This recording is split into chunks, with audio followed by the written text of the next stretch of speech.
I did not think I would have time to write, much less record this week. But here we are.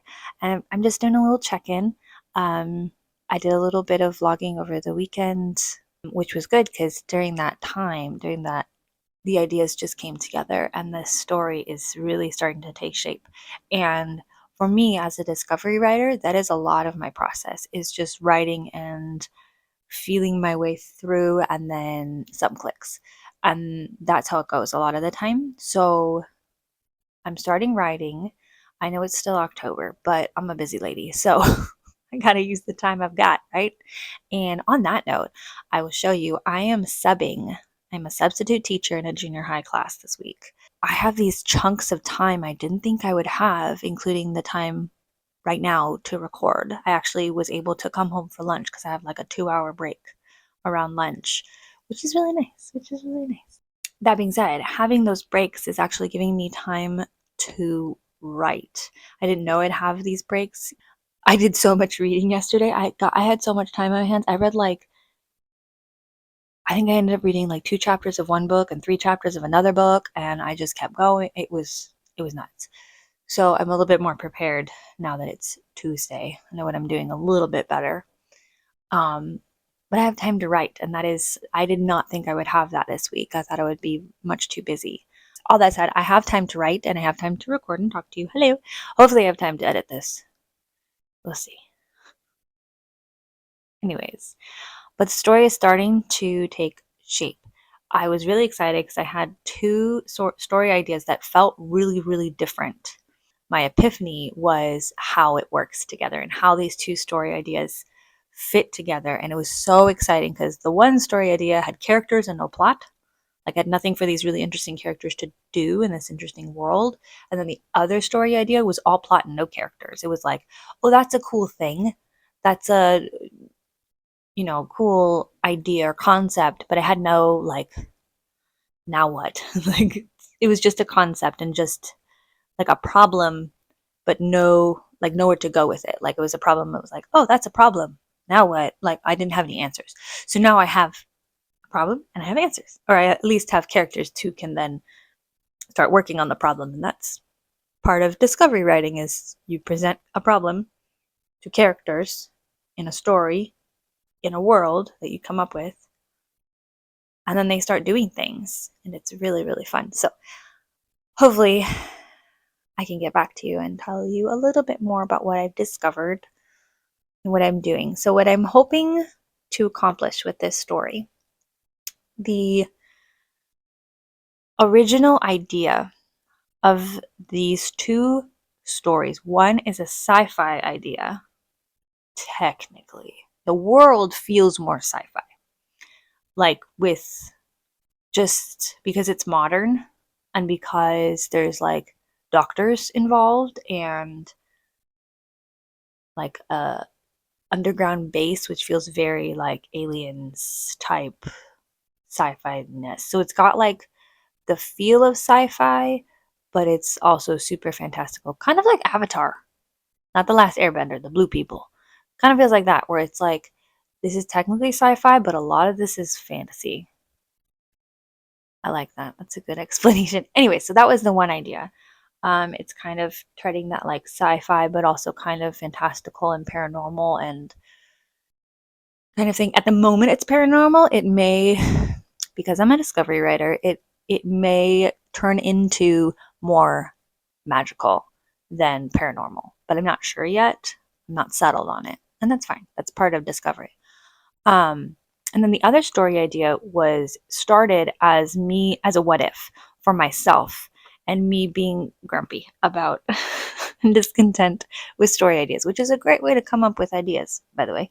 A great way to come up with ideas for stories is to be discerning about the stories you're consuming and, well, often for me, just being unsatisfied with those stories. And so basically, this story, where all the characters, the fun characters I mentioned, come from, is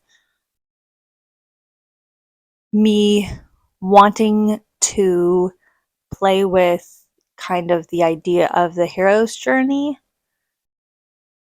not as a structure because discovery writer, but kind of as a structure, as like an idea and a concept and a series of events is kind of the idea, kind of the vibe. So, like, it bothered me, and no, I don't know why, it just did, that the hero's journey is always about a young person. So I said, what if we have a hero's journey and it's about like a mom from the suburbs, like mid 30s mom, maybe she's even 40, I don't know, mom from the suburbs. So she's very established in her roles, she's very established in her um, stage of life, which is often why a hero's journey happens to a younger person, a teen or young adult, is because they're not very established in who they are and their role in life and life stage and stuff. It's that time of transition, like naturally in human development. So I thought, what if the hero's journey happened to somebody else in a different stage of life? So that was my first idea. And then it became, okay, like what would be the consequences of that and why would it be happening to her now instead of previously? So that led me on the thought process of she is a chosen one who abandoned their call. So I was like, okay, what if like the reason why she is now on this hero's journey, she is now in this story, is because she ran away from it before.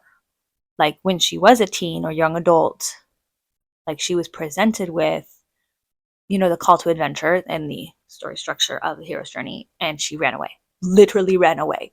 And, the prophecy was being fulfilled, and here it comes, and she literally abandoned, literally DNF'd it. So that's that story idea. So I'm combining those two, and I'm playing with a magic system. It's not a system yet. It's a magic theory. I don't have a magic system yet, but there is magic involved, and it will have a system. At the moment, it involves flowers and writing, which is kind of fun. I think I came up with it because when did I come up? Oh, because I was inspired by Victorian, like, flower philosophy / superstition stuff. Look it up. It's a thing. So I was looking into that, and then I was also inspired by, what was it? The writing thing was inspired by a comic. It was a comic, Fantastic Four? Jonathan Hickman? That feels right. It feels like those like magic users who like each one of them said a word. Help me, I don't know the names. Names are hard, guys. Anyways, so I was inspired by a comic and by Victorian flower theory. So, or superstitions or whatever you call it. So that's fun. And the hero's journey. So just mix all of those things together that don't touch each other, and all of those three things like don't have anything to do with each other, but I'm putting them together, and then add this other idea that was me. Oh, it was my reaction to Moon Knight. So I watched Moon Knight, and he has DID and different people within the same person. I also really, really like Jean Grey in X-Men, and I love how she talks into people's heads. So it was a combination of that and saying, okay, let's take this and put it into a real life situation. What if all of these people are hearing the same voice in their head? That's a great what if. And so that was the inspiration. So all that said, I will get back to you and see how we're making progress. Happy Plottober from a discovery writer who doesn't plot. So, talk to you later.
to do a little recap of the week. The recap is I got sick. I'm also very sorry if this is shaky because I'm holding the camera with my hand and sitting in my bed resting because I'm sick. But as far as writing goes, writing went well. I was able to get quite a lot done and connect a lot of dots, and some new characters are getting fleshed out. Some old characters are getting kind of revamped. Old characters as in they were in the original story idea. I'm juggling a lot of characters, which is not really something I like to do, but it feels very necessary for this story. Kind of like as far as like a skill thing I'm working on right now is POV, because part of this story is so there's three sections. There's three parts of this story. There's part of the story with a family. There's a part of the story with a group of people in like a bunker. That's as much as I'm going to tell you right now. And then there's a flashback section about sisters, about a pair of sisters. So the part about the people in the bunker, that one is the like skill set I'm working on, and that part is hopping POVs. Because of the story that I'm telling in that section, or part that is being told through them, is requiring me to get into each person's perspective and to hear their perspective and what their perspectives that is similar and what is different. And how all of that will tie into the other two sections about the family and the sisters. So that's a bit of a challenge, because like one of the POV things you learn or people like talk about not doing is don't head hop. And I am purposefully head hopping. So I want to work on doing that well. So it's kind of what I've been working on this week. I've been working on that section in particular, and I'm about to move into the flashback section, which will kind of flesh out like why this story didn't happen before. That's part of kind of the theme that I'm thinking about with this story, is a delay in the story happening. Like, this plot should have happened 20 years ago and it didn't. Why is that? So that's part of what the flashback has to cover. So I have to flesh that out. And as I've said before, being a discovery writer, I don't know why yet. So I have to figure that out. So it went well, but I am going to take this weekend to kind of rest, and because I caught a cold from doing all the things. But thank you for joining me for this vlog, and I will see you next time, and we'll talk more about writing this book, hopefully. Bye-bye!